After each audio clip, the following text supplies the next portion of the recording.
जय हो चौथ माता की। स्वागत है आपका आपके अपने चैनल द रिलीजियस लाइफ में। आज के इस वीडियो में हम सुनेंगे करवा चौथ व्रत की कथा।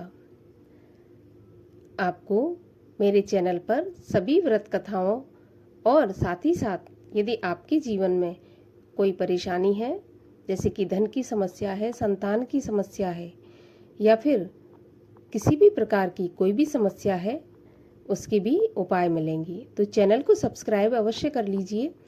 साथ ही साथ वीडियो अच्छा लगे तो वीडियो को लाइक भी कर दीजिए, शेयर भी कर दीजिए। तो चलिए अब हम सुनते हैं करवा चौथ व्रत की कथा। कथा के अनुसार एक साहूकार था, उसके 7 बेटे और एक बेटी थी। सातों भाई अपनी बहन के साथ बैठकर खाना खाते थे। एक दिन कार्तिक की चौथ का व्रत आया तो भाई बोले कि आओ बहन, जीम लें, खाना खा लें। उनकी बहन बोली कि भाई आज मेरा करवा चौथ का व्रत है, इसलिए चांद निकलने पर ही खाऊंगी। तब भाई बोले कि क्या हमारी बहन भूखी रहेगी? तो एक भाई ने दिया लिया और एक छलनी ली। एक पेड़ के पास एक तरफ होकर दिया जलाकर छलनी ढक दी और बाहर आकर कहा कि बहन तेरा चांद निकल आया। तो यह भाभियों से बोली कि आओ भाभी, अर्घ दे दें। तब भाभियां बोली, बहन जी तुम्हारा चांद निकला है, हमारा चांद तो रात को निकलेगा। तो उसने अकेले ही अर्घ दे दिया और भाइयों के साथ खाना खाने बैठ गई। जब पहला कौर लिया तो उसमें बाल आया, दूसरी में पत्थर निकला और तीसरे कौर में ससुराल से बुलावा आ गया कि जमाई राजा बहुत बीमार हैं, जल्दी से भेजो। तब माँ बोली कि साड़ी पहनकर ससुराल चली जा और सोने का टका पल्ले में बांध दिया और कहा कि रास्ते में कोई भी मिले उनके पैर छूती जाना और उनका आशीर्वाद लेती जाना। सब लोग रास्ते में मिले और यही आशीर्वाद देते गए कि ठंडी हो, सब्र करने वाली हो, सातों भाइयों की बहन हो, तेरे भाइयों को सुख दे। परंतु किसी ने भी सुहाग का आशीर्वाद नहीं दिया। ससुराल में पहुंचते ही दरवाजे को छोटी नंद खड़ी थी, तो उसके पैर छुए तो नंद ने कहा, सील हो, सपूती हो, 7 पुत्रों की माँ हो, तेरे भाइयों को सुख मिले। यह बात सुनकर उसने जो सोने का टका माँ ने दिया था वह खोलकर दे दिया।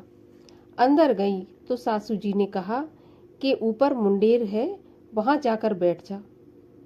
जब वह ऊपर गई तो देखा कि उसका पति मरा पड़ा है। वह रोने और चिल्लाने लगी। उसकी सास दासियों से कहती है कि वह ऊपर पड़ी है, उसको बंधी हुई रोटियां दे आओ। इस प्रकार माघ की तिलचौथ आई और बोली कि करवे ले लो, करवे ले लो, भाइयों की प्यारी करवे ले लो, दिन में चांद उगाने वाली करवे ले लो, ज्यादा भूख वाली करवे ले लो।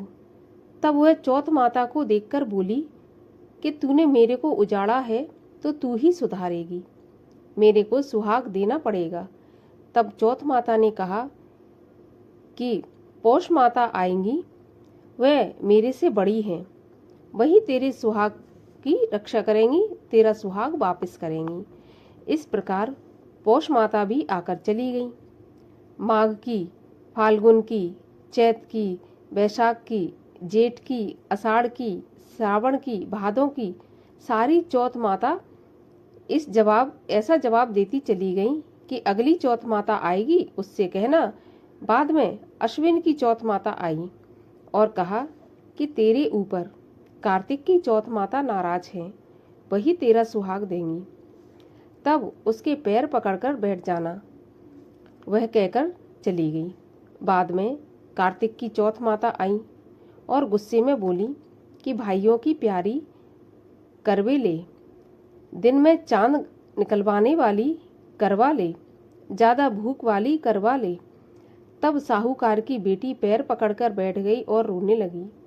हाथ जोड़कर बोली, हे चौथ माता, मेरा सुहाग तेरे हाथ में है, तेरे को देना पड़ेगा, चौथ माता बोली कि छोड़ पापनी, हत्यारनी, मेरे पैर क्यों पकड़ कर बैठी है। तब वह बोली कि मेरे से बिगड़ी थी, तुम ही सुधारो, मेरे को सुहाग देना पड़ेगा। तो चौथ माता खुश हो गई और आंख में से काजल निकाला, नाखूनों पर से मेहंदी, मांग में से सिंदूर और चितली अंगूठी का छींटा दिया। उसका पति उठकर बैठ गया और बोला कि बहुत सोया। तो वह बोली कि काहे का सोए, मेरे को तो 12 महीने हो गए, मेरे को तो कार्तिक की चौथ माता ने सुहाग दिया है। तो वह बोला कि चौथ माता का उज्जमन करो। तो उन्होंने चौथ माता की कहानी सुनी, खूब सारा चूरमा बनाया। दोनों पति पत्नी जीम कर चौपड़ खेलने लगे। नीचे से सासू जी ने रोटी भेजी तो दासी ने आकर कहा कि वह दोनों तो चौपड़ खेल रहे हैं। सास देखकर खुश हो गई और देखकर बोली कि क्या बात हुई। तो बहू बोली मेरी चौथ माता टूटी है, और यह कहकर सासू जी के पैर छूने लगी और सारी नगरी में ढिंढोरा पिटवा दिया। सबको चौथ का व्रत करना चाहिए, 13 चौथ करना, नहीं तो 4 करना, नहीं तो 2 चौथ, सबको ही करना। हे चौथ माता, जैसा साहूकार की बेटी को सुहाग दिया वैसा सबको देना, मेरे को भी कहते सुनते सब परिवार को सुहाग देना। बोलो चौथ माता की जय। चौथ माता की कहानी समाप्त होती है। यदि आपको अच्छी लगी हो तो लाइक अवश्य कर दीजिए, चैनल को सब्सक्राइब कर लीजिए। मैं मिलती हूँ आपसे अगले वीडियो में, तब तक के लिए हरे कृष्ण।